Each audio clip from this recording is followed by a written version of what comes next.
All right, we're back for another edition of Talking Preps. I have a feeling this is going to be what we call a heavy show. Grice will know what I'm talking about because Alex has a lot to say about conference tournaments. Rick has a lot to say about conference tournaments. I think we got a really packed show today. It should be fun as we get ready for the basketball public school state playoffs. The private schools got started this week, so they're reaching the state semifinal round on Tuesday. So let's talk about it all. We come back on the other side of this.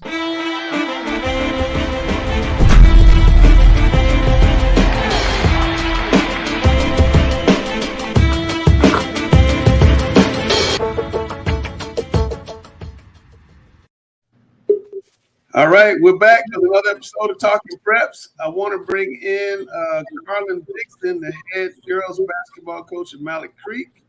This is her first year, did a really good job. Coach, I saw the playoff brackets come out, and you guys had qualified for them, but you weren't in. What happened with that? Yeah, so this season has been really a struggle for us as far as injuries. A lot of people don't even know, we started with 10. One of our girls went down in the very first game in warm-ups. She injured her knee. And it's just kind of been downhill from there as far as injuries. In our last 3 to 4 games, we've had a confirmed ACL tear, a pretty bad concussion from another young lady, and then one of our girls went down with the knee sprain in our loss to West Charlotte last Tuesday. And in that game, we only had 5, so we started the game with 5. And those girls actually, we had 2 girls. One of our post players, Olivia, she kind of hurt her wrist, and then that knee sprain happened with about 4 minutes left in the fourth quarter. So you finished with 4? No, they fought it out and they stayed in the game, which I have to commend those girls for just knowing the situation that they were coming into. We knew we were going to have 5 since the previous week when the concussion happened, and so we knew it was going to be a task going into it. We couldn't have foreseen them getting injured in that fourth quarter. But holy AAU on a Sunday, I mean that's crazy. How disappointed was it to do all the work all season, get the girls ready to go to the playoffs, and then have to make the decision to call the state and say, hey, we can't even accept a playoff bid? Very disappointing. We kind of knew that was going to be a decision that we would have to make kind of for the last, probably honestly since Tuesday, because the young lady who sprained her knee is on crutches. So that happened. I'm like, we got 4. There's no way she's coming off of crutches before Tuesday. So, just talking it over with our AD, the day before yesterday, I'm like, I really don't even want to utter the words, but there's just no way we can play. And it's very disappointing because they have worked very, very hard. Right. And just persevere. Like I said, through all of those injuries and playing with 5 people, I told them after the game on Tuesday that I don't think that I've ever seen, a competitive varsity level basketball game where a team starts with 5, ends with 5, and sticks it out. Ultimately we didn't come away with the W, but I think it's something that they should be proud of, and it's something that they'll be able to take not only on the basketball court but off the court, just kind of fighting through adversity and just continuing to show their strength. Basketball can definitely teach you some life lessons. Coach, before I let you go, I want to bring in Coach LJ Johnson. How you doing, Coach? Gentlemen and ladies, what's going on with y'all? All right, I want to ask you, I want to get Gary Richman had a suggestion about replacing the conference tournament with the city championship. And since we got a boys coach and a girls coach on here, I wanted Gary to explain it real quick and then get you guys' reaction. So Gary, I'm going to put up on the screen. You kind of explain what it is you want to do. Okay. And Langston got this started years ago about a city championship. And one day I kind of sat down and messed with it. And so we have 3 conferences in the Mecklenburg County. And what we would do is take the top 3 schools from each conference. Okay. And then you want to rank them based on their max prep rankings. So you see the max prep rankings are in parentheses. You see their final record in each conference. And then you seed them and then play it out like you would a regular tournament. On Monday, you would play the quarterfinals at the higher seeds. On Wednesday, you play the semifinals, maybe on a neutral court. And then the finals would be that Friday, the city championship, Mecklenburg, or you can call it the Charlotte City Championship, whichever you prefer, at Bojangles. And also there, you would recognize all the all-conference teams from each conference, boys and girls, and the coach of the year between games. And I think, this idea of playing conference tournaments is starting to become a little bit outdated. I know we had big crowds on Friday at all the arenas, but think what that would be like if it was at Bojangles and it involved, the whole school system.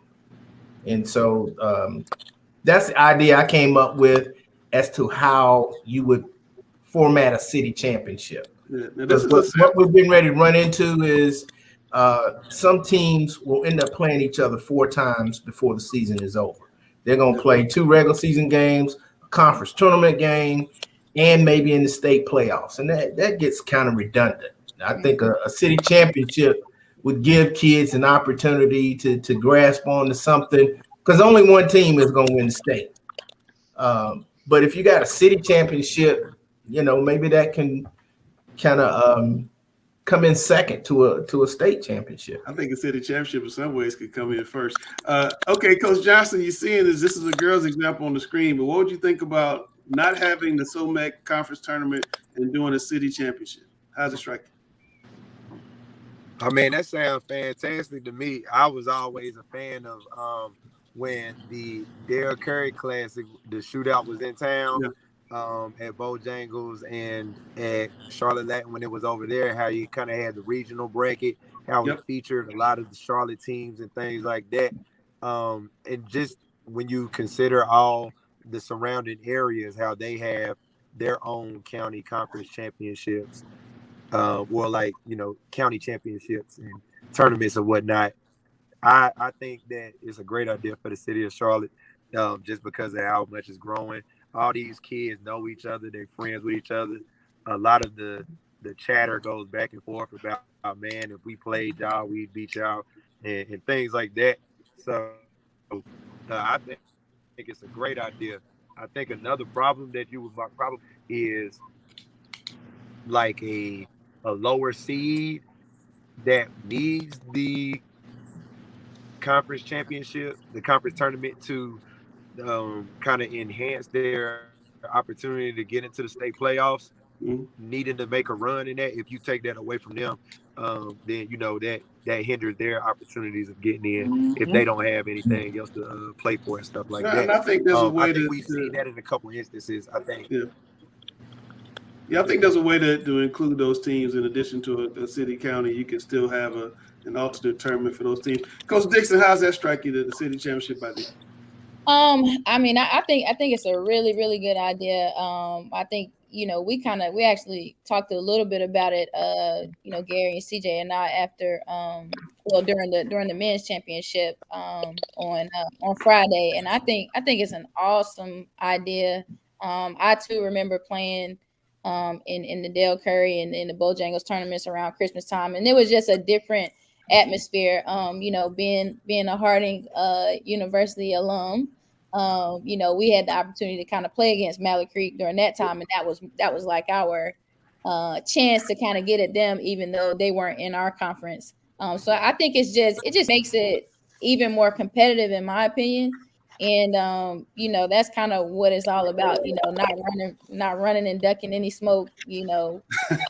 Going up against everybody. So don't run from the congrats, LJ. By the way, that's super, super dope. Yeah. Absolutely. Thank you. I appreciate it. Well, Coach Dixon, thanks for coming on. Best of luck to you guys moving forward. Sorry about the playoffs this year, but great season, rookie season. I know you're going to do some great things over there in the future. Yes. Thank y'all so much. All right. If you need some training, go check out the Eat Academy over on Pine Street. That's the place to work out. All right, Coach. Take care. All right. Y'all too. All right. So now we're going to talk with Mr. Johnson over at Harding. Dudes, 17-9. You won 4 straight games. Queen City. Oh, I lost it. Wait a minute. Let me go back and grab it. Maybe I don't know. We lost it. I'm trying to get Logan Blair, star player, on the screen. There's Logan, I think. Yeah, there he is. Logan, can you hear us? Yep, I'm right here. How y'all doing? I'm good, man. I'm trying to get your coach back. He was driving in the car. Well, tell us about this season, man. You guys started out a little slow. You're on a 7-1 run right now. What's that like for Harding, and how dangerous are you guys going to be in the playoffs, Logan? It's amazing. It's amazing. All year, we really couldn't turn the corner and get a big run. So it's amazing that we're going on this run right now, especially when we need to. Miss the playoffs. Okay, I'm glad you stopped moving because I was feeling like Blair Witch Project for a second. You probably too young to remember that. Talk about winning the conference tournament championship and what you guys did to get past Sergeant Kill. Well, we done played them twice already. We beat them the first time at home, and we kind of let them come back in the game. So we already knew we had the talent to beat them.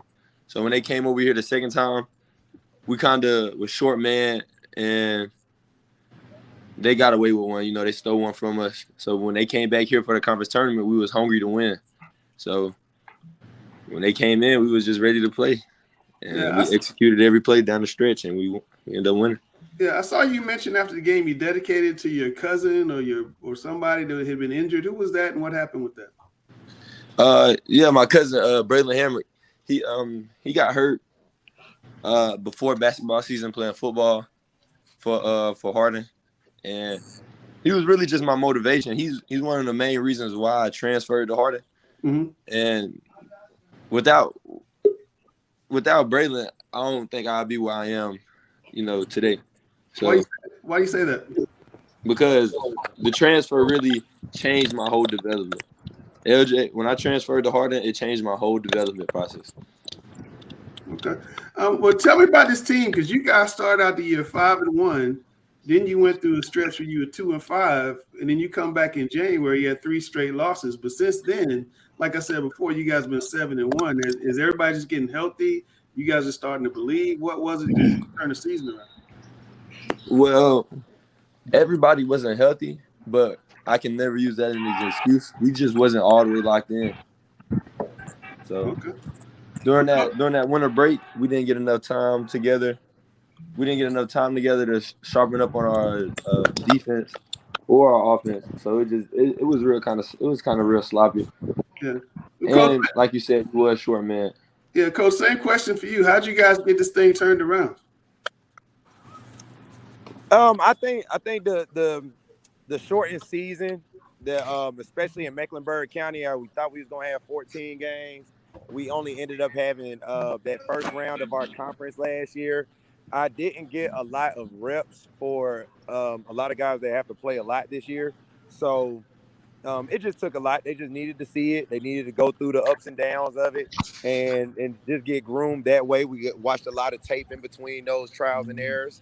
And, we clicking at the right time. I think that's the most important thing. You want to be playing your best basketball this season and just making sure that everybody is all on the same page. So confidence is at an all-time high. Team camaraderie is at an all-time high. And we just happy to be continuing to play this next week coming up. You think you guys gonna be a tough out? But Rick Lewis has a question for you, Coach. Go ahead, Rick. Hey, first of all, congratulations, Coach, on winning the conference tournament championship. My man, Rick. Thank you. I appreciate it. Question, looking at your schedule with the 9 losses during the course of the season, you lost 2 tough games in overtime in December, 1 in triple overtime. And then looking at all the losses and a lot of the wins, they were really close games. And I think one of the games that really sort of turned it around for you guys when y'all played Aldrich Hill on February the 4th, You lost to them 48-46. But since then, you've won games like against South Meck 51-50. You beat Olympic 56-54. You beat Myers Park 61-49. And then, of course, that was a game that you won the championship. What was the message you told the players on learning how to win? Because you were involved in so many close games during the course of the season. I think the biggest thing that I wanted to tell them, just give me a chance at the end to help guide y'all through it. You just stay competitive, be aggressive offensively and defensively to communicate with each other. And then y'all give me a chance at the end, I'm going to get y'all a look. So a lot of those shots, I didn't want to play into another overtime and stuff like that. I went for kill shots and went for threes when we could have tied it up and went to overtime. We was on the road at Myers Park. We went for a three over there. When we played Myers Park at home, we were still kind of shorthanded and we were in foul trouble. So I went for another kill shot there, and they just got stops. In Christmas time, we had all those overtime games from a lot of experienced and well-coached teams. And, we have nothing to hang our heads about. That was my message to them. Don't hang your head about it. These guys have been together, a lot of varsity experience. Y'all still trying to figure it out. And we were competitive in all of them.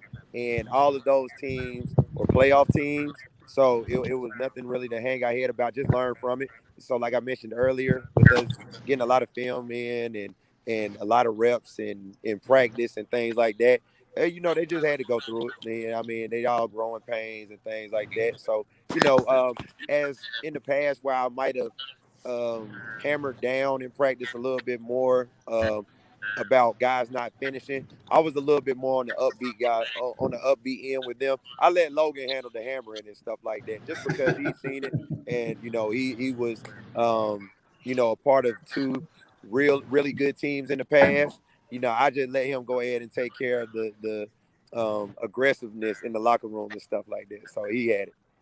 All right. Well, Logan, anytime we have a guest on the show, we have a little game we play with Randall where you have to take him on in the trivia question thing. It's called the game show. Randall has a winning record at the moment, and I need you to take him down, Logan. Can you do that for me? Yeah, I got you. You got me. All right. I got you. So I'm gonna put a few people in the back so the screen's not so cluttered. And hold on, let me get okay, that's what we need. And I'm gonna play around his little theme music, but he does a little bit of braggadocio. And then we're gonna come back on and let you take him down. I'm Randall Clark. I am not Sam Griner. You will not beat me on the game show.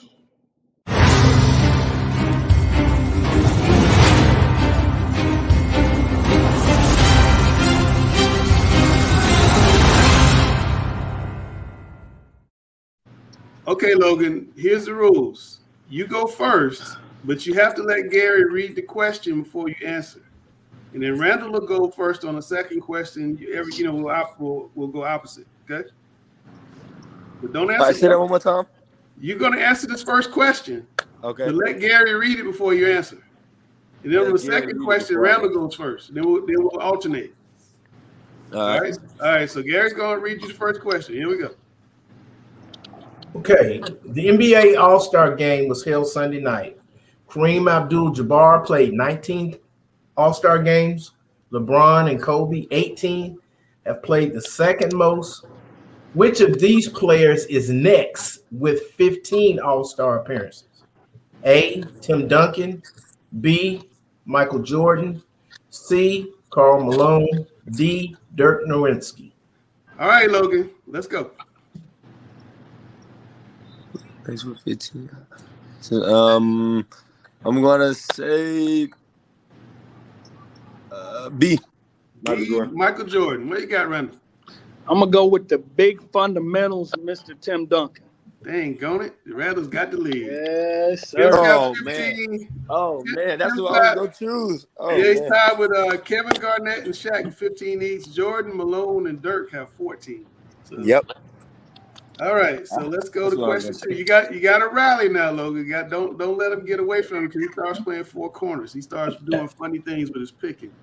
Nah, he not. He not gonna get away with it. He got away with one just now. He got away with one. He absolutely does. Don't be giving away my strategy, LW. do this thing with his picking.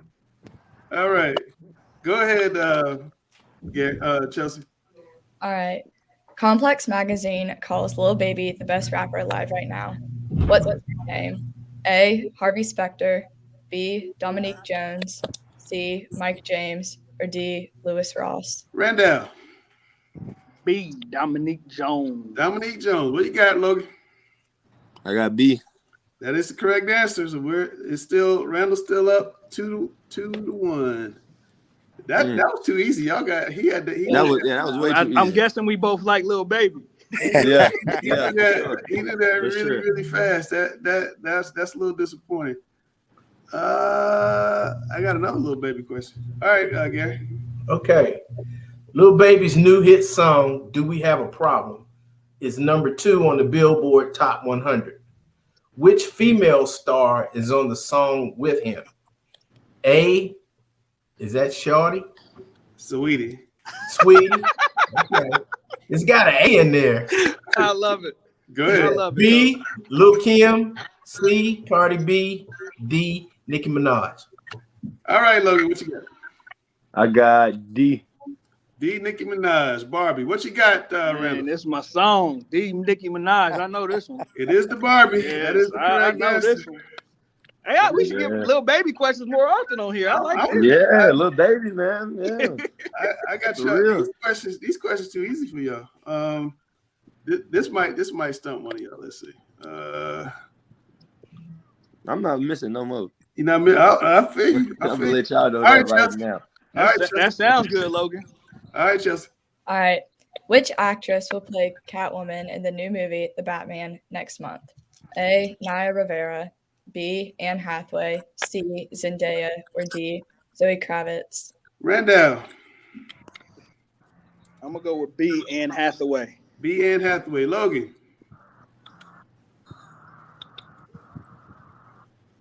Did we lose Logan? See, this what they do I'm when the still pressure. here. Oh, No, he's still there. All right, what's your answer, Logan? You said Catwoman. Who's D. playing Catwoman in the new Batman movie? D. D, Zoe Kravitz. Yes, sir. He said he's not getting any more wrong, Randall. So, yes, sir. It's tied right now, man. Tied up. On to the last question. I'm finna be the new champ. Just the way they like it over there, the close one. Yes, sir. And you know what Coach Johnson said? He's going for the kill shot when it's close. He's going for the kill shot. Logan's definitely going for the kill shot. All right. Gary, let's go. Here we go with the tiebreaker. Today is President's Day, so we have to ask, which former U.S. president was also a licensed bartender? A, Abraham Lincoln. B, Jimmy Carter. C, George H.W. Bush. Or D, Richard Nixon. Logan, what you got? I got. Okay, so see, you got to narrow down your options here. Yeah, I'm gonna go with my boy Abe. You know what I'm saying? Abe Lincoln. What you got, Randall? I'm going B, Jimmy Carter. My man Logan! Oh my God! My man Logan! He took it down. He took him down. Unbelievable. Yes, sir. He took him down. Yes, sir. Yes, sir. How y'all young people say yes, sir? Hey, what was that famous saying? Down goes Frazier. Down Hey, goes man, Frazier. I could have took the easy way and just picked the same answer as him. There goes, Randall. I was on a hot streak. He should have did the same thing.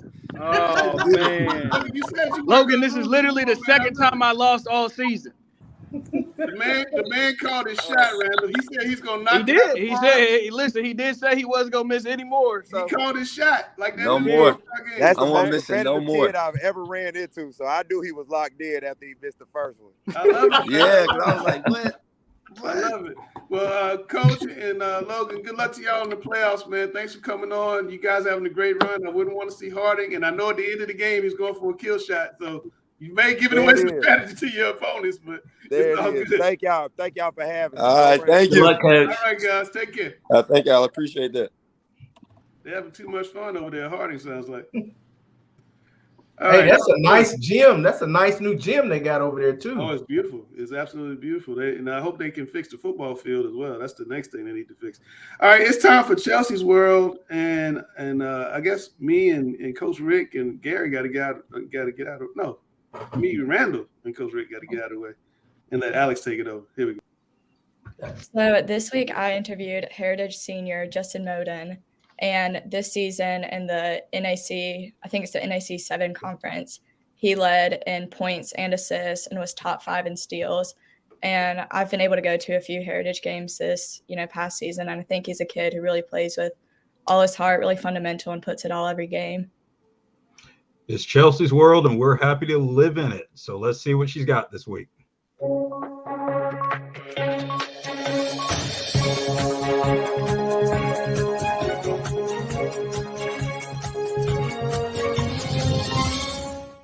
So this week I have senior Justin Moden from Heritage High School also leading his conference in points and assists. So Justin, I want to start off. You guys were 4-6 in the conference. Just kind of give us the rundown on that season and how you enjoyed it so far. I think we played fairly well. We dropped a lot of close games, especially in conference.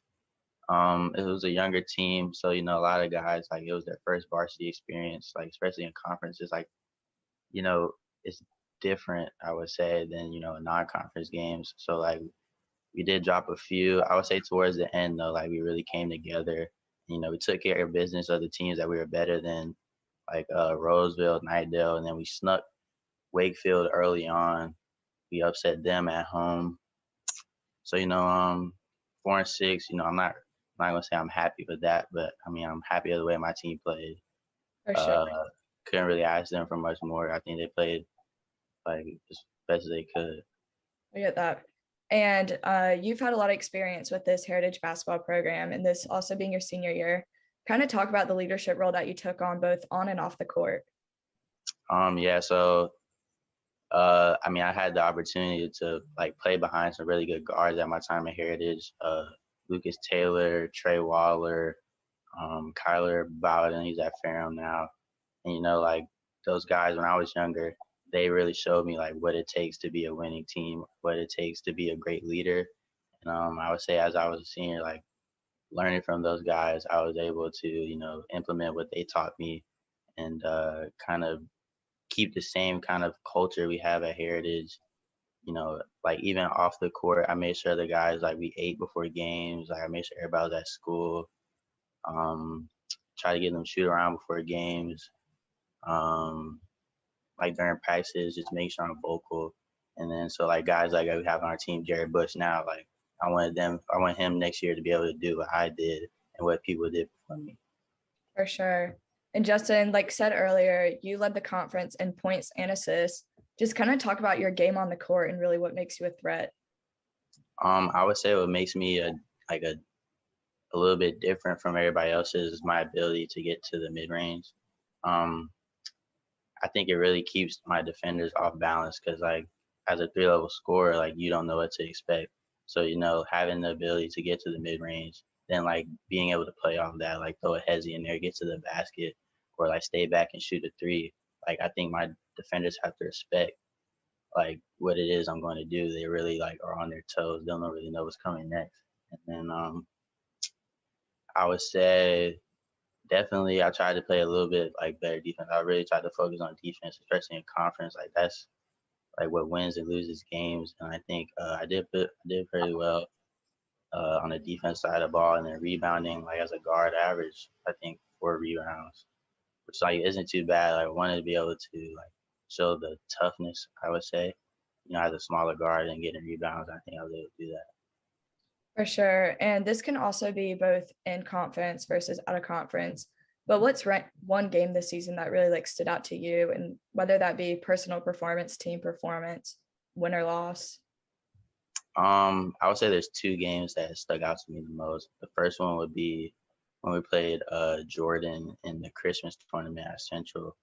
We did lose that game, but like that's probably the 3 best scorers of basketball we played. I think they were a better team than us, and I think like we were up in the 4th quarter, and they wound up coming back. But I think like as far as the team play, like that was our best game. Personally, I would say most memorable game would probably be Nightdale on senior night. Had 29 points, but like again, we played really good as a team. We beat them by like 20 or something. But like that was really memorable to be in my senior night, being able to put on like a good performance. Yeah, that's about it. That's awesome. And to those who haven't been able to watch Heritage play this season, just kind of talk about the culture of Heritage basketball. You know, what's it like in practices? What's the mindset? I would say like our history kind of speaks for itself. Like 4 out of the 6 years, like for the past 4 out of 6 years, we won conference. Since I've been on the team, we won conference twice out of the 3 years. So you know, there's really an expectation of winning, and like even when we're not winning, like there's an expectation that like we're gonna get better. So like even though this year, we weren't as good, I think like we still have the expectation that they're gonna win next year. And guys like Jared Bush, KJ Cox, the sophomores on our team, I think next year like they're gonna be really good. And so the expectation is always winning at Heritage, whether it's football, basketball. Like I would say it's very like we want to win games or win conference or win championships. And like putting people in college is also a thing. Like Heritage has done well. We had Jaden Gardner, Jaron McAllister, Thayer, Lex going to state for football, play basketball. So I would say playing at a high level and winning is an expectation at Heritage. For sure, I like that. And Justin, what were some of your biggest goals that you worked towards this season, your best achievements earned, and kind of just talk about the process to, you know, earning that? Yeah, so I would say I wanted to show that I was the best player in conference. Statistically, I did think I was able to do that. Led the conference in scoring, led the conference in assists, like I think top 5 in steals or something like that. So like that was a goal of mine to show personally I was the best player. And then also I wanted to be able to show that I could lead a younger group of guys. And, you know, I think we were able to do that. Like it wasn't a team I was getting smacked or nothing like that. Like we played really tough. Like we played better teams really tough. Yeah, and then I'll say my best achievement this season would have to be when I was all tournament team in the central tournament during like the holiday break. That was a good three games for us. We were 2-1. We had lost to Jordan, but I think like that 3-game spread was our best 3 games of basketball. Well, congrats on the work and the achievements you put in. And then finally, what's one lesson you learned from high school basketball that you'll carry on with you next? I would say setting goals. Like, you know, before every season you have to set a goal. Like my sophomore year, I wanted to make varsity. I achieved that. And then last year, my junior year, I wanted to be first team all conference, and I did that. And then this year, I wanted to be one of the best players in conference, and I was able to do that. So, you know, setting goals and then like knowing how much work I had to put in to get to those goals would be like something I really learned over these past 4 years at Heritage. Another thing I learned was how to become a vocal leader. You know, off the court, like I am a little bit vocal, but like on the court, you know, I kind of want my game to do the talking for itself. But as I went on, I learned that you have to like be vocal to an extent, but like in a positive manner, like constructive criticism. And I think this year was a big learning curve for me, for sure. For sure. And those are both really applicable outside of basketball. Well, thank you so much for hopping on. Again, this is Justin Moden, class of 2022 from Heritage Men's Basketball. And congrats on leading this conference this season. Thank you. That's an outstanding job, Chelsea. He exhibits great leadership. And in order to be a good leader, you have to be a good follower. And he talked about how he followed the people that were ahead of him. Is he getting any college basketball interest? I think so, some interest. I haven't really been keeping up on Twitter so much, but I've seen some. His dad's really active in his basketball career. So he's how big a kid is he? I want to say on Max Preps listed just under 6 foot. Not sure how accurate Max Preps always is. It's accurate as the people putting in the information. Yeah. He's right at 6 feet. He's 6 feet. Okay. Chelsea, say admirable for me. I think I was going for applicable. I kind of had it. Applicable, yeah. I get tongue tied more than anybody in the world. That's why I was laughing. Tell the people how to get on Chelsea's World. Yeah, so to be featured on Chelsea's World, my Instagram and Twitter is @ChelseaSickle. My DMs are open to any athlete, parent, coach, anyone who wants to make a recommendation or set something up to be featured. Yeah, definitely reach out to Chelsea. She's doing an incredible job. Chelsea, you're in 11th grade, right? Yes, junior. Junior, 16 years old? Yes. And, no, and 17 as of January. 17 as of January, and on the show with all these grumpy old men every week and doing this knocking out of the park. I just appreciate you coming on, because I'm telling you, your videos do so much better than mine, because people just want to see young people talk to young people, not this old crackly guy doing it. So I appreciate you, Chelsea. We'll see you next week, all right? I'll see y'all next week. All right. Good job.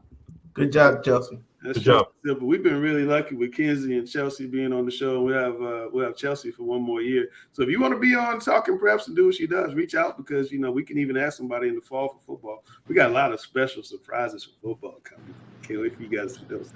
All right, this is time for the rundown. But before we do the rundown, we had a little, I won't say an argument, but I had to shut Alex down because Alex was going off. No, it was an argument. It was an argument. Call it what it was. Alex was going off about conference tournaments. So I want to have a little mini coach versus coach with Alex and Rick.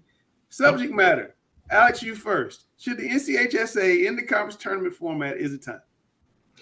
Well, first off, and I pointed this out last week, the NCHSAA, which is the beacon of excellence for athletics administration by a state association on an international level, not just in the United States, but internationally, the North Carolina High School Athletic Association never has mandated conference tournaments.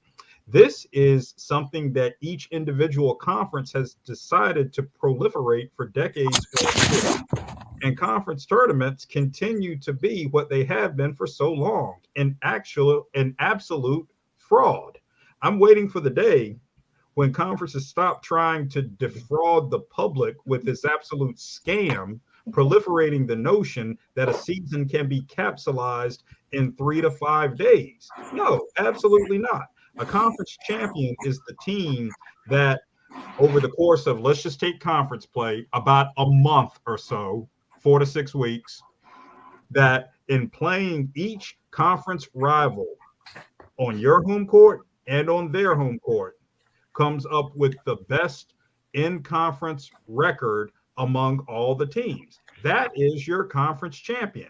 Well, I was delighted to have Coach Dixon on the show earlier, but it also pained me, pun intended, for her to be talking about what she was discussing, because the fact that Mallard Creek was in the situation that they're in right now, where they worked very hard to earn a state playoff berth and had to decline it, is just absolutely ridiculous. And they had to decline it over injuries. And they had to decline it over injuries that were proliferated last week in a conference tournament situation. It's sad that a team's season comes down to that.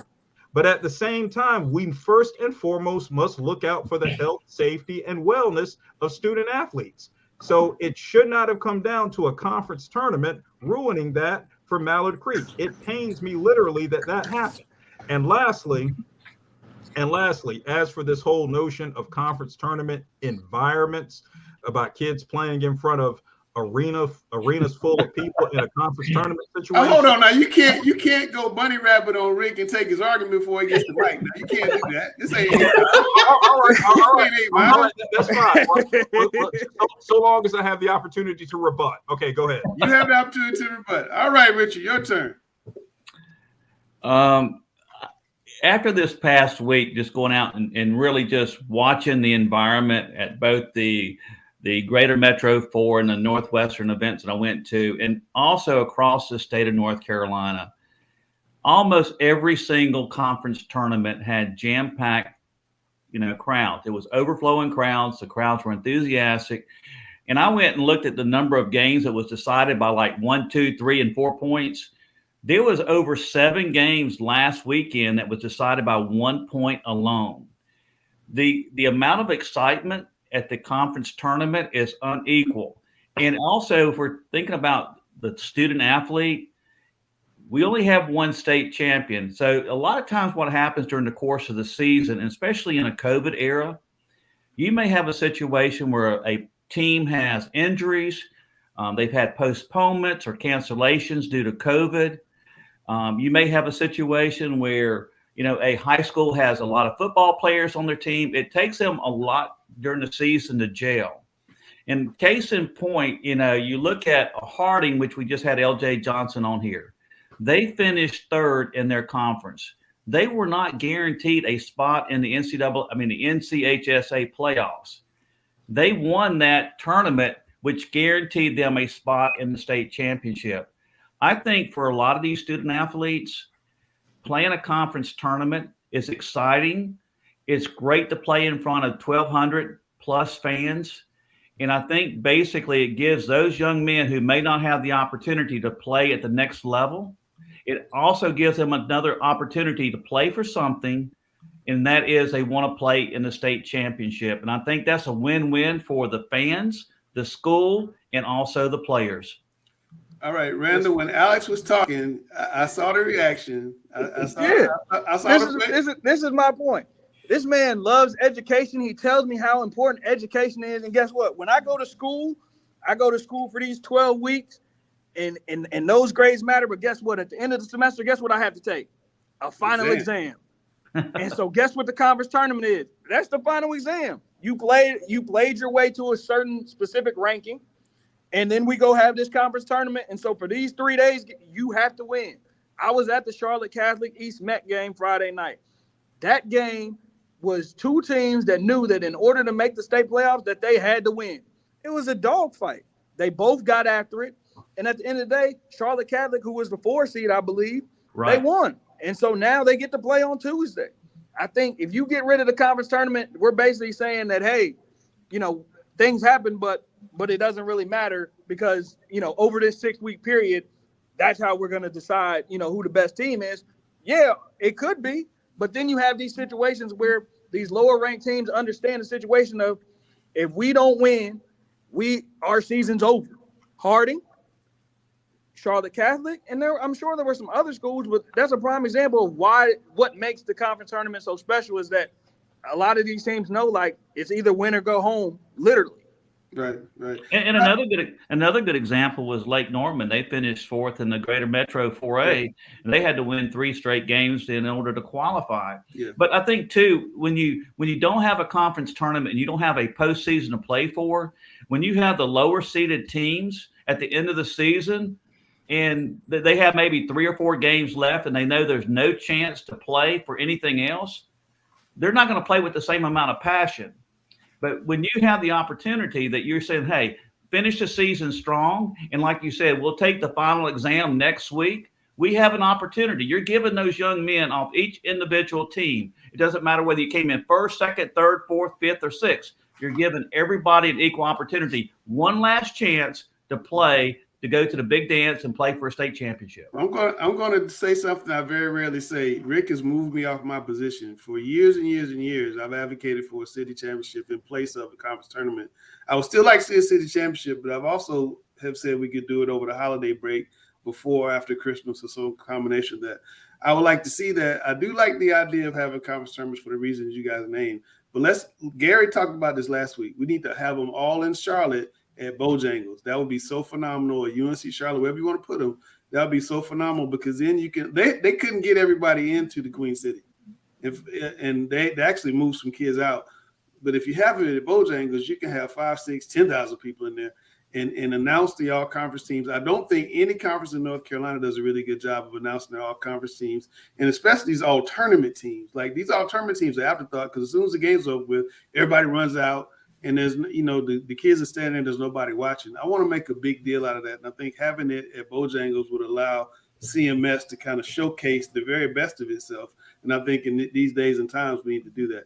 All right. So I'm going to move on to the rundown. I'm taking the final word. And We're going to start here. Going back to the playoffs, Alex, Butler was tied for first place in Southwestern 4A. East Meck was tied for second. Neither one of them got into the playoffs. Is there a flaw in the process? Well, of course, there's a flaw in the process. The process is flawed inherently, and that's not a commentary on the NCHSAA, the beacon of excellence in sports administration on an international level. That's not a commentary on the association. It's a commentary on the reality that the process is going to be flawed no matter what we do. So, I mean, there's no point in harping on it. Let's go back to the drawing board and continue looking at how the Max Preps rankings are used, and you also have to remember that conferences do have some leeway in determining representatives beyond their automatic bids. It's not a guarantee that a conference champion, like if you get 2 automatic bids, that a conference tournament winner, if it's not one of those 2 automatic bids, just because you win the conference tournament, you're not guaranteed to go to the state playoffs, depending on what your conference decided in terms of its qualifiers beyond the automatics. So yes, it's a flawed process. It was a flawed process before we began. It's a flawed process now. It's going to be a flawed process next year. It just reminds us that we have to go back to the drawing board and continue working day by day. The Southwestern 4A this year, East Meck, Butler, Rocky River, and Charlotte Catholic, they all beat up on each other. Independence too. Butler did not make the playoffs because Butler lost. Butler lost Thursday night to Charlotte Catholic and followed it up Friday afternoon and lost again to Rocky River. You lost your last 2 games, 2 opportunities you had to make sure that you got into the playoffs, and you lost them. And they looked at it. I can't fault them for leaving them out. They lost two of the most important games they had all season. They lost.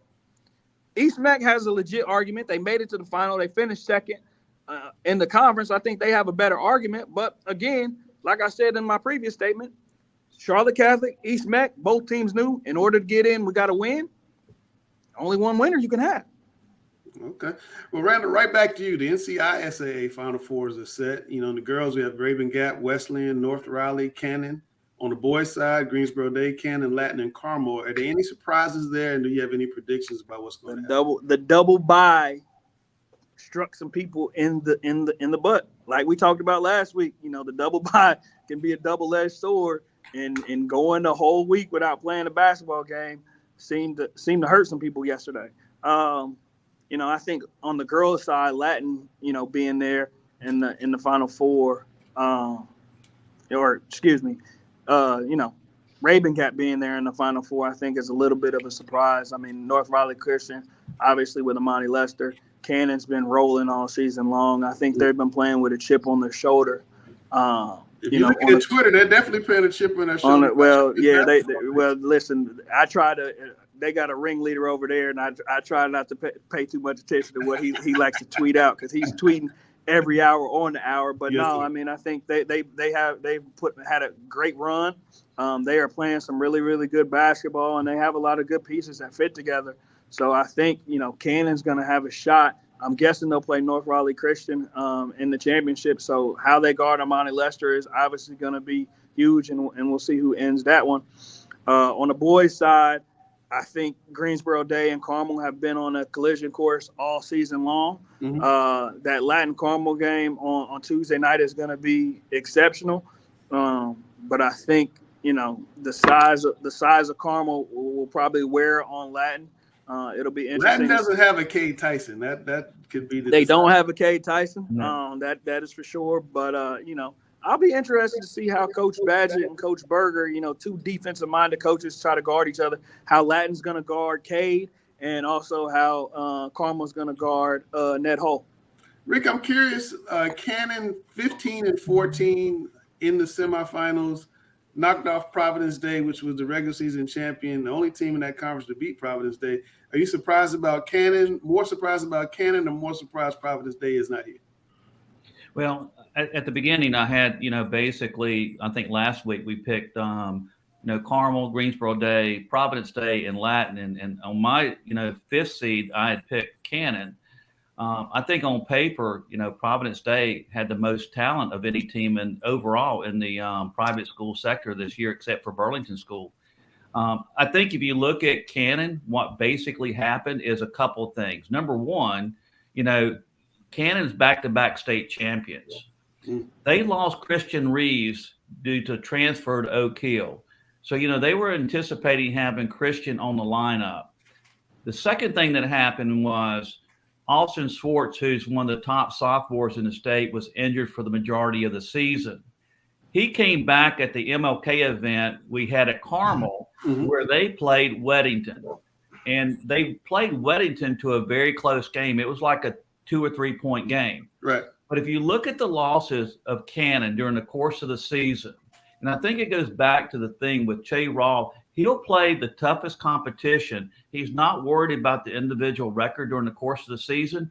But let's look at some of the losses. Weddington, the top team in the 4A in the public school. He played Chambers, another top team. He's already played Word of God, one of the top non-association teams in the state. And he also has already played Greensboro Day and also Carmel, Audrey Cale, and South Meck.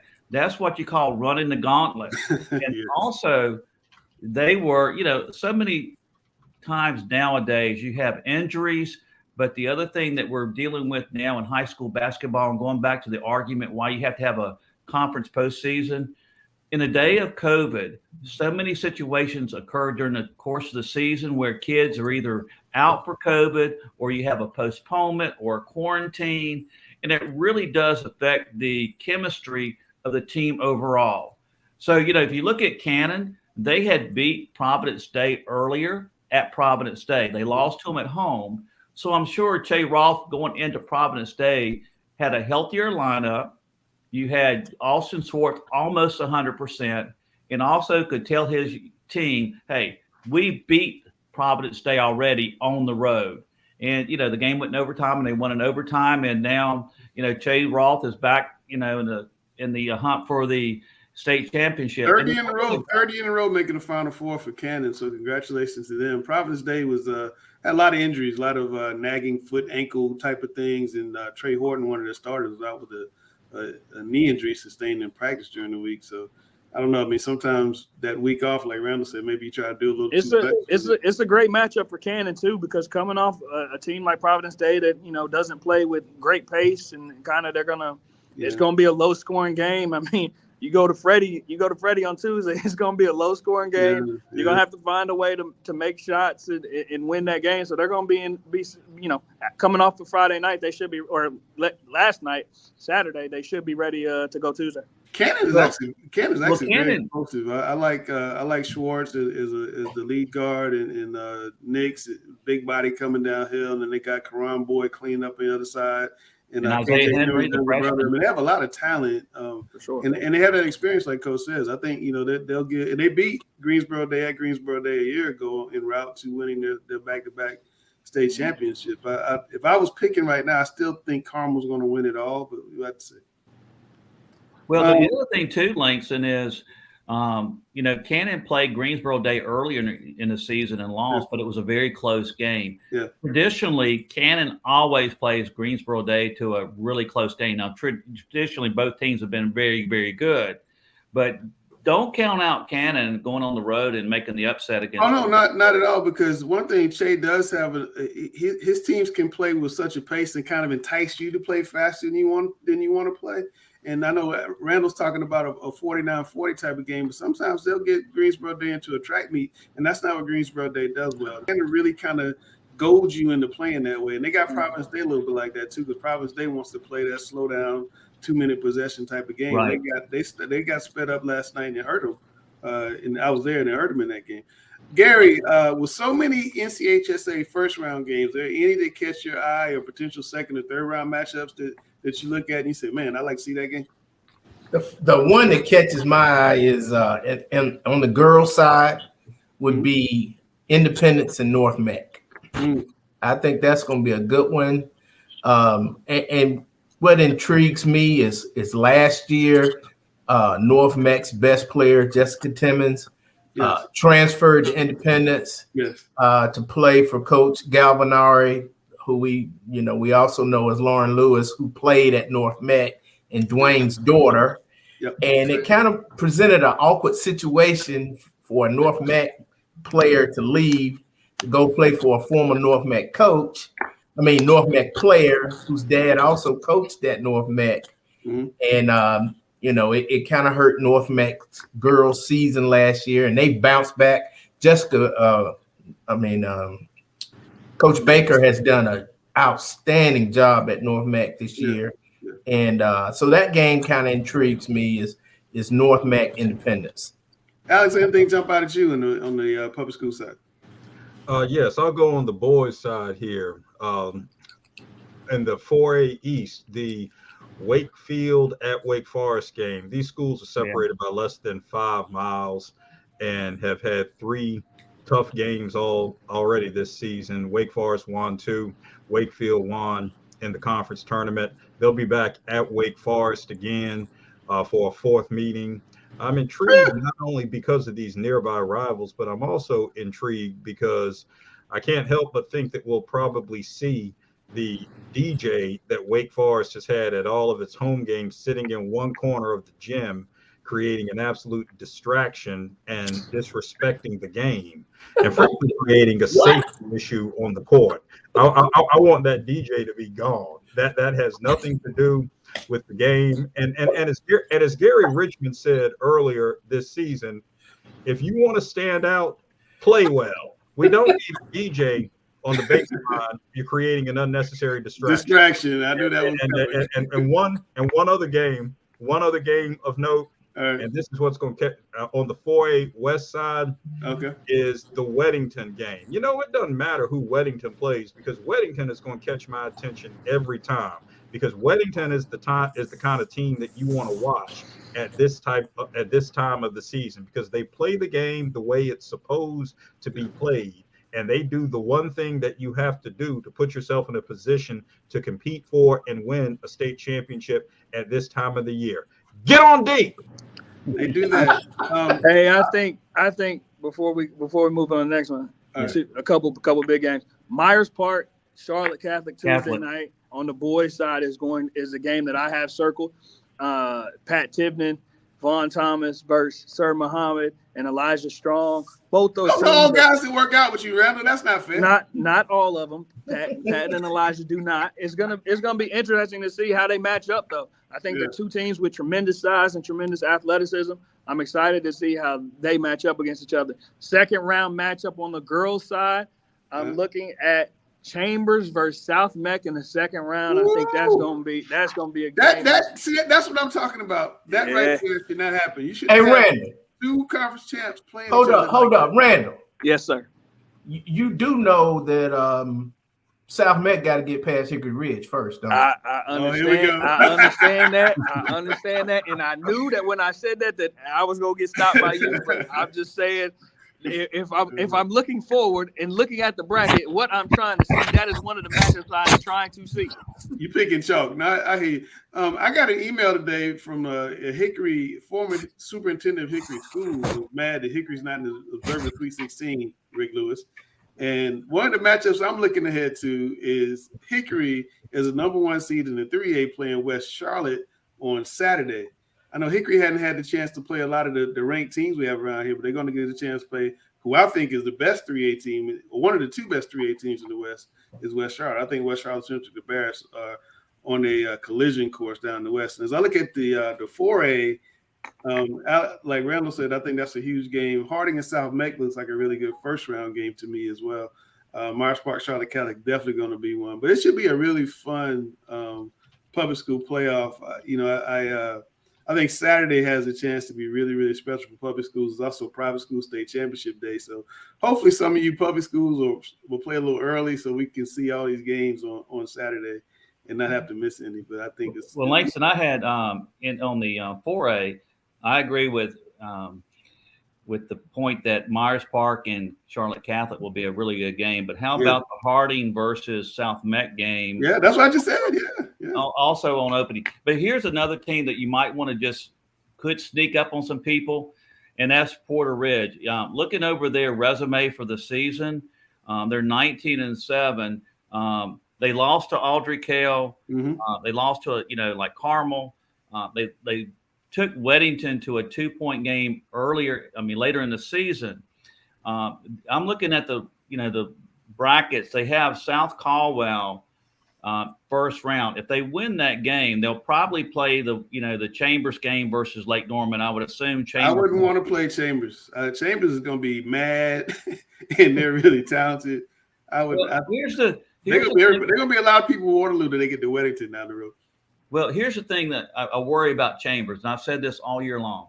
They have the most talent on paper in the public school sector, no question. Mm-hmm. The problem I see with Chambers is they have a tendency to look ahead. They beat North Meck in that final game in overtime at home, and then of course the next game they played, they had to go play Mallard Creek on the road. Yep. That game wasn't decided until the last minute. They were sort of looking ahead. Yep. But they get into the conference tournament, they're playing Hopewell, just thinking that, hey, we're going to be winning this game to play North Meck. Oh, they were absolutely going through the motions against Hope. And no disrespect to Hopewell, but Chambers was not there until it was like too late.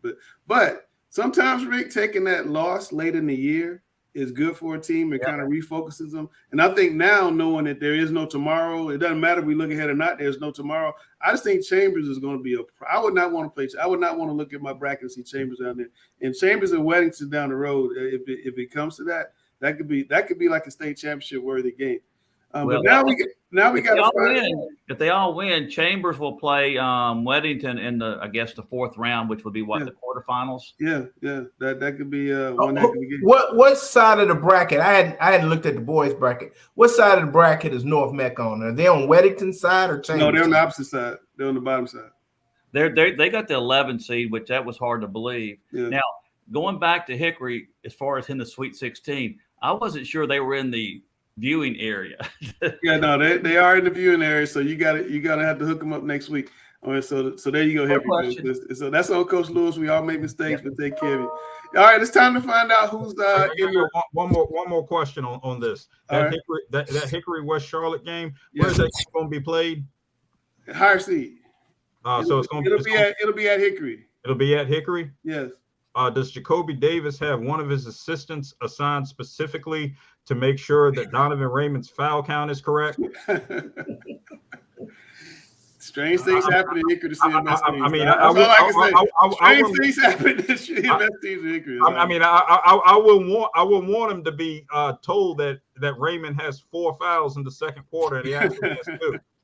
We've seen that happen before, but I think West Charlotte and Central Cabarrus are headed on the collision course in that 3A West. All right, it's time to find out who's in the Mr. and Miss basketball list. We cut them down to 8. There's definitely one surprise. One young lady who Randall had been high on, who he kicked out, apparently got really mad and played phenomenal this past week, and she played her way back on. We'll get to that when we come back from this.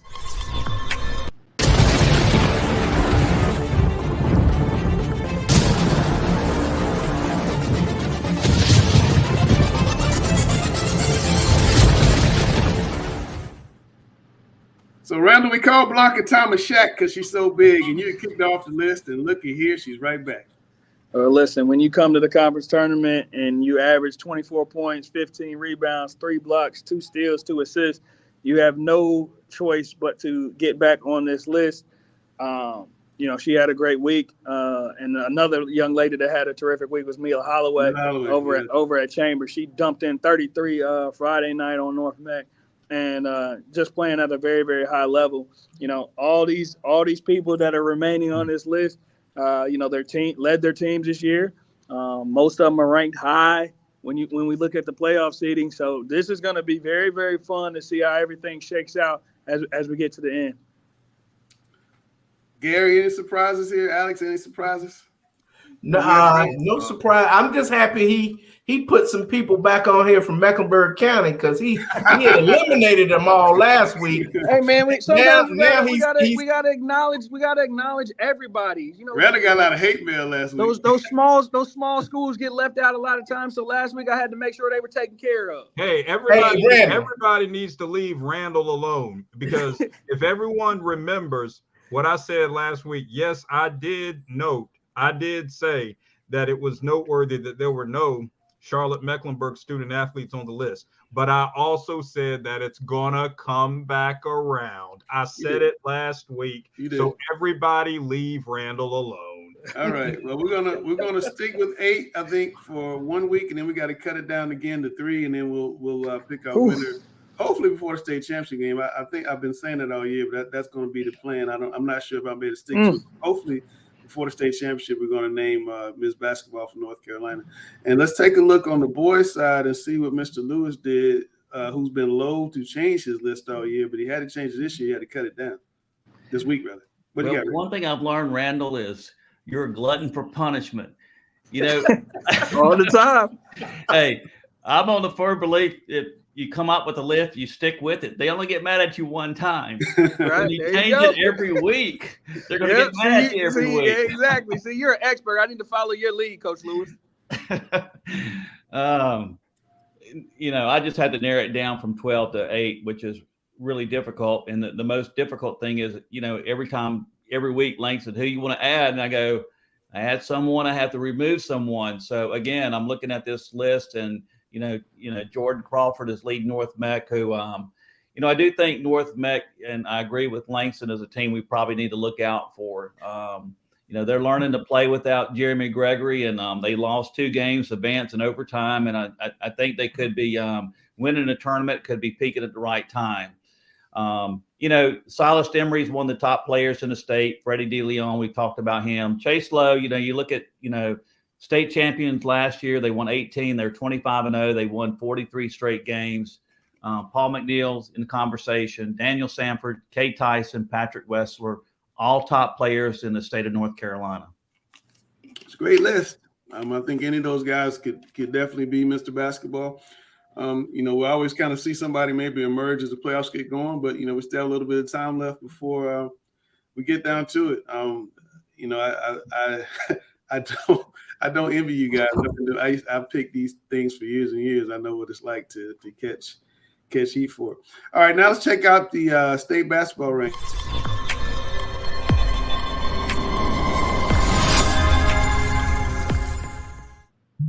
Alex, what do you got? We're pretty consistent throughout. Northern Guilford holding on the top spot, still undefeated. No real surprise there. Mix it up a little bit in the Charlotte Fight Club. Obviously, Providence Day took a hit with that loss. But congratulations to Christy Mitchell and South Mecklenburg for the conference tournament win over Myers Park. Shout out to Christy Mitchell. Let me interrupt you real quick. Her father passed away a couple weeks ago. I know she dedicated that win to her father. So that was really big for South Meck. Absolutely. So congratulations to South Mecklenburg on that. And then you just see, I mean, Chambers with the big conference tournament win, but I mean, Myers Park beat them. So, I mean, that is what it is. Shelby still rolling. Apex Friendship with Indian Navarre came back from a 15-point deficit versus Panther Creek in their conference tournament final to move into the top 10, solidified their position. Mm-hmm. Talk about the job Jennifer Baker's done at North Mecklenburg. Blanca Thomas, what she did with Charlotte Catholic. Then you see a group of, I want to give a shout out to 12 through 15, the Garner, Hillside, Millbrook, and Cardinal Gibbons girls. All 4 of those teams ran the table in their conference with regular season and tournament titles. You know, Alex Salisbury is winning about 40 points a game. Yeah, I mean, and they should be in there in the mix. We'll see what happens with them down the stretch. A Salisbury Shelby collision course. Yeah, I think that could be pretty special right there. Hey, Alex, where would Lake Norman fit into that? They ran the table too. Listen, I was gonna say it. Lake Norman hasn't been on these rankings all season, and they are on a collision course. If everything goes the way it's supposed to play with Tugger in the 4th round of the state playoffs, who has, you know, a freshman, you know, that school up in Boone named Kate Sears. If we get that matchup on the girls' side, Kate Sears can ball, y'all. Kate Sears can play, and if they get to play Lake Norman in the playoffs, that could be a special matchup. Yeah, Lake Norman's got a point guard. Her last name is Williams. I don't want to see her anymore this year. Kirsten Lewis-Williams, she's really good. Girls basketball in 4A is like really good this year. I mean, it's really, really good. Where we talk about public school boys being down, public school girls is, 4A is really good. Myers Park had not lost to a North Carolina team all year long. South Meck went in and just beat them from the start. Just beat them. And South Meck's, hitting a stride right now. I think Myers Park, they got the GOAT coach. They're going to bounce back. They're going to be just as tough as they were. Chambers is kind of flexing their muscle. I've been studying that film all weekend. Well, I don't think you're going to be able to duplicate it because Barbara's not going to let you. Chambers is going to. They're starting to get that this is our time confidence. They've won the last 2 state championships, and they kind of feel like this is what they're playing for. And I think they were kind of messing around to a certain extent a little bit in some of the regular season. But I think the conference tournament, they kind of said, here we are. And they're going to be tough. I just think that there's so many good teams in 4A West. I mean, Grice talks about the 4A West Football Fight Club. We got a 4A West Girls Basketball Fight Club. It's going to be a phenomenal playoff in the West, and I'm hoping that'll be the case in the East, and we'll have a good championship game. Alex, will I have that, or will we not get that? It very well could happen. I think the thing we have to watch out for. I was speaking to Cardinal Gibbons coach Cheryl Reed yesterday. This could be a situation where hopefully it doesn't get to the situation where Coach Dixon at Mallow Creek finds herself. Who is healthiest at the right time down the stretch? Because these teams are beating up on each other, and these are elite level teams. We talk about the high quality of 4A women's basketball this year. It literally just might come down to who's healthiest at that time. Wow. It's the same thing in the greater Charlotte area, in the greater Raleigh-Durham area. Who is going to be healthiest? And if you can survive that Fight Club road to get to the final, who's got what left at that point? All right, Ray, let's take a look at the boys' side. What we got?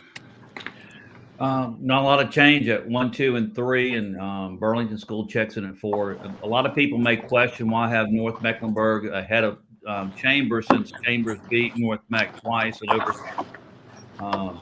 The fact is, and no disrespect to Hopewell, but you can't lose to a team, in the semifinals of the conference championship, and then the next night North Meck beats that team by 25. But not a lot of change throughout it. The only other change that we added was Holly Springs is 21-4, and they won their conference tournament championship, and we elevated them into the top 20. Yeah, it's going to be interesting to see how these rankings change as we get into the playoffs, because inevitably, I'm like Chelsea, I can't talk. Inevitably, there'll be some upsets and things like that, and then you have to kind of decide, well, this team isn't playing anymore, and they were like number 6, so should they still stay in or not? That's always the fun part to me as we're doing these rankings. Well, for the most part, all those teams except for Providence Day has a chance still to win a state championship, either at the public or private school level. That was a big loss for Providence Day. I think all year long, a lot of people thought they were going to make it all the way to the finals, and didn't quite happen. All right, so it's time now for coach versus coach, and Randall, come off the mute button. Are you scared, Randall? Is that why you on the mute? I had to make sure that my phone had enough juice. For coach versus coach. You lost in game show. You didn't want to lose. Yeah, twice. I can't lose twice on the same show. That's completely unacceptable. I hear you. I hear you. All right, let me get Rick out of there. I'll get out. When you guys come back, it'll be Alex's show.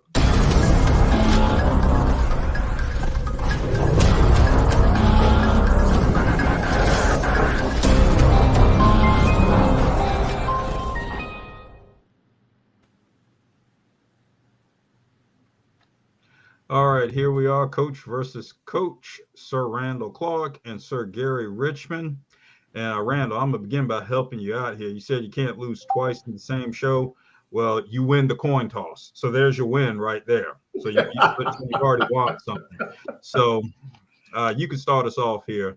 All right, independent schools. You take the best teams and make a super playoff class. What do you think about that? I mean, Yeah, I think it would be fun for the fans, but high school is a little bit different. Can we consistently have these super teams?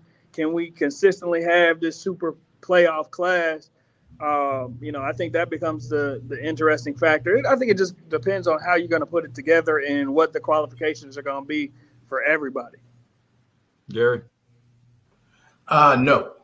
I'm going to say no, simply because there's so much discrepancy in school size at the private school level. I don't think it would be fair. I think the big schools would always win.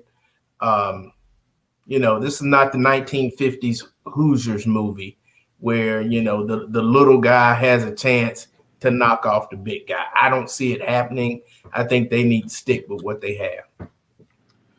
All right, let's go to the NCHSAA for a moment. We've been talking about brackets today and selection processes and all that good stuff. So, Gary, having been through this process many, many times as a coach, computer-based seating system that we have, or should we look more like an NCAA model with a selection committee? And I'm going to add to that, if a selection committee, then who or what kinds of people? No selection committee. I think we need to stick with the computers because everybody has the same input into the computer as far as strength of schedule, conference record, that type of thing. I think once you get to a committee, then it becomes, all right, who chooses the committee? There's going to be some issues with that. And I think that's where you run back into what we talked about a couple of weeks ago, where you have the legislature or some political body or somebody who thinks they have more influence trying to get people on the committee for their own purposes. And so I think the computer is the better way to do it. Randall? I'm always going to be an eye test guy. I'm always going to say that it depends. I like to see what's out there. And, I understand that we can go to strength of schedule and road wins and road loss. I understand a computer can put all the information together, but at the end of the day, let me put a committee together to where they can go watch these teams play, and we can really see what's what and who's who. And, you pick a committee of 10 to 12 people, and they can be from all over the place, and we get together on a Saturday and we round table it to figure out who are the best teams that are most qualified to be in this discussion. All right, let me follow up on that, Randall. So you got your committee together and you come to sit down at the round table. Not names necessarily, but in terms of positions or roles or capacities, who are these people? Well, you can take former coaches and they can make up. You can take former athletic directors. Like, they don't have to be directly related to specific schools right now. I think you can find, more than qualified people in the state of North Carolina to represent these things, to represent these teams, and to make sure that we have that everybody gets a fair chance at getting the proper seating. I think when you start choosing a committee like that, he's saying former ADs and former coaches. What I've found is most former ADs and most former coaches at the high school level, they quit following high school sports. They are retired. I mean, they're out. They don't know what's going on. They don't know anything about the conferences. The only coach they know are the same coaches that they competed against. They don't know the new coaches. They don't know the new schools. They don't know anything currently about current high school sports. And that's the problem you're going to run into. It would definitely have to be people who are active in high school sports now on that selection committee. If you're looking at retirees, they're done. All right, let's go back to Gary here. Speaking of a retiree who is far from done, that's the great Gary Richman right here. He's far from done. So let's go back to your days when you had teams contending for state titles, and you had the regional format where the regional semifinals and the regional finals were at the same site.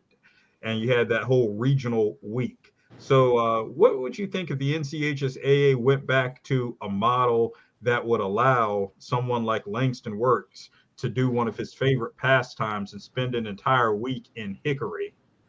What would you think if the NCHSAA went back to the old regional week format and you played the state quarters and the state semis at one site? I loved it because you got a Final Four feel. You had a press conference.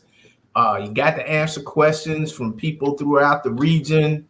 You got to meet the other coaches before the game. I look forward to it when my teams were participating in the regionals. What was even funny about it is one year I think we had 3 teams from Charlotte in the Western Regional, and the coaches, we rolled up together. And we're going to compete against each other in a couple of days, but to save gas and time, we was like, hey, let's ride up together, and we just talked basketball, knowing that we're going to have to play each other in a couple of days. But that was fun, going to a central site. As long as you put the regions in Wake County in the east and Mecklenburg County in the west, because that's probably where most of your teams are going to come from. I'm just saying. All right, and Randall, I'll give you another win here. You're gonna get the last word, so that's another win for you. Well, what you got on this one? I mean, I'm all about just leaving it the way it is. I'm one of these new school guys. I like to know exactly what I'm getting myself into. I like the fact that I think the setup we have right now is good. I know a lot of people are like, we can go up and watch North Mech versus Olympic. We can watch that from here. We shouldn't have to drive up to Hickory to go watch that. But I think, for other people in the state to be able to come to those games and to play them, at arenas that, you can get some other people into, I think it makes it fun for the kids to, get on the bus and, for a regional final game, get to go up there and compete. And there you have it, coach versus coach, Randall Clark, Gary Richman, and I will be the first to affirm that both of these distinguished gentlemen are 100% winners. And there you have it, coach versus coach. Well, I definitely think we should go back to the old regional format. I thought it was really cool, like Gary said. I used to go to Hickory or Greensboro or Winston, wherever it was, on Monday night, and they start playing Tuesday, and they play Tuesday through Saturday. And I got to see all the best teams in the West in all the classes, girls and boys, during the week. I used to really like when it was at the Greensboro Coliseum Annex. I thought that was a really good site. I liked it there better than Hickory. That was a great site. Hickory tended to be a little too small. I just remember there was a West Charlotte grandmother that passed out trying to get an LR, and there's some situations where family members couldn't get into LR to see Lenore Ryan to see some of the West Charlotte games back in the 90s and early 2000s. But I think Gary's correct, having it at like Davidson or UNC Charlotte or Bojangles or somewhere like that. Plus, you can have the smaller schools at a local high school site. Could be a great thing. But I think that's an opportunity that the state association needs to grab onto again. In the East, they would ECU and Fayetteville State sometimes. I hadn't been to an Eastern Regional in God, I can't remember when. It was 20 years ago at least, since I was at the Eastern Regional, but it was well attended. The ones I went to like 2 or 3. They were packed, well attended.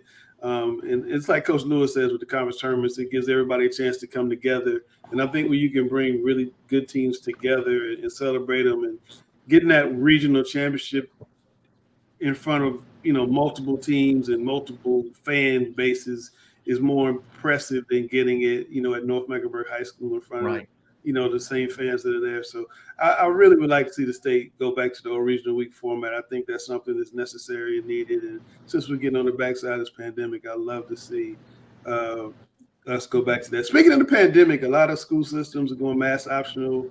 A lot of counties are lifting mask mandates. I would tell you, I hope we don't see these kids playing with these chin straps around their faces in the state tournament this week. I do not want to see that. Let's get rid of the mask. Get rid of them. Let's go play basketball. Get rid of the mask. Should fans still have to wear masks, Gary? That's my next question. What about fans in the stands? You're not going to enforce it, so what's the use? I mean, hey, people have had more than enough chance to get vaccinated. If they choose not to, then that's their personal privilege. And if you don't feel safe around people, then wear your mask. but I think, the fans should be mask optional, and the players, let's get rid of the chin straps. Well, I agree with you. I just hope that, this new variant they're talking about isn't what they said it was. I would hate for us to take the mask off and then, the science comes back and says we need to put the mask back on, because people are going to be even more reticent to go back to it after the second time. Well, here's your easy way. Here's your easy evaluative standard. I'm speaking as a school administrator and as an athletics administrator. Yep. If LEAs, local education agencies, or school systems, if the school system goes mask optional in terms of day-to-day site-based teaching and learning, right, then it becomes mask optional for education-based athletics participants and spectators. Be consistent. Be interested to see what they do when the state championship comes around. There, what happens? But what happens when you have teams from different school systems playing each other, and one has mask optional? You got to go by the home. You go by the host. You go by the host. The host LEA. You go by the host LEA. What does LEA stand for again, Alex? Local education agency. Okay. All right. It's time for the big star of the big show to give us his final word before we get out of here. It's my favorite time of the year. Tournament time. Win or go home. Leave it all on the floor. It's always going to come up to the little plays. Missing a closeout, missing a box out, late game turnovers. I think there are going to be some special games this week. I think there'll be some special moments. And I hope that everybody that gets to participate in the state playoffs, both private and public, embrace the moment and be ready, because you never know when it's going to be your time. Absolutely. Well, Rick had one last comment on regional locations, so we got here. Go ahead, Rick. Well, I tell you, we've talked during the course of the year of, as far as public schools losing players to private or to non-association schools. I think that's a good opportunity for the public schools to move into a permanent location for regionals and really allow the media to provide more coverage. And I know, for example, for ourselves, it's difficult to cover all these multiple locations. If it was at one location, just like you said, you can sit there and look at all the teams and you can provide more quality coverage at one location. Also, from a college perspective, college coaches would envy the idea of having it at one location, because they can go there and see multiple teams, multiple players in one day. But I do think it's a great opportunity for public schools to have that one location, build it up, like the road to the Final Four, and have a certain location. Like you have to go through Charlotte, you have to go through Raleigh in order to get to the state championship. I think that's an opportunity for the public schools to really take advantage of. No, you're exactly 1,000% right. The regional championship, the best thing like I said, is on Tuesday I could see the 4A, and then Wednesday was 3A semifinals, and Friday it was 2A, and then Saturday was the championship, so you could see them all, because on the earlier days it might be multiple locations because they couldn't have them all at the Greensboro Annex. But on Saturday, from 12 o'clock to 8 o'clock, saw everybody. And then they put some over at Greensboro, University of Greensboro, UNCG. But you can see just about all of the big dogs sitting right there in one place and not have to move. Me and Q Tucker go get some spaghetti for lunch, in one of the media rooms. But yeah, it was great, and I think that's a missed opportunity. The private schools do a great job with their state championships, with having them all. This year they're not doing it, but all at one site, and you can see all the games, the championship games at one site, and it's really great because all the people come together, all the ADs and coaches and all the media people come together, and we just kind of camp out. And I watch games that have nothing to do with my area, just because they're playing, I'm sitting there.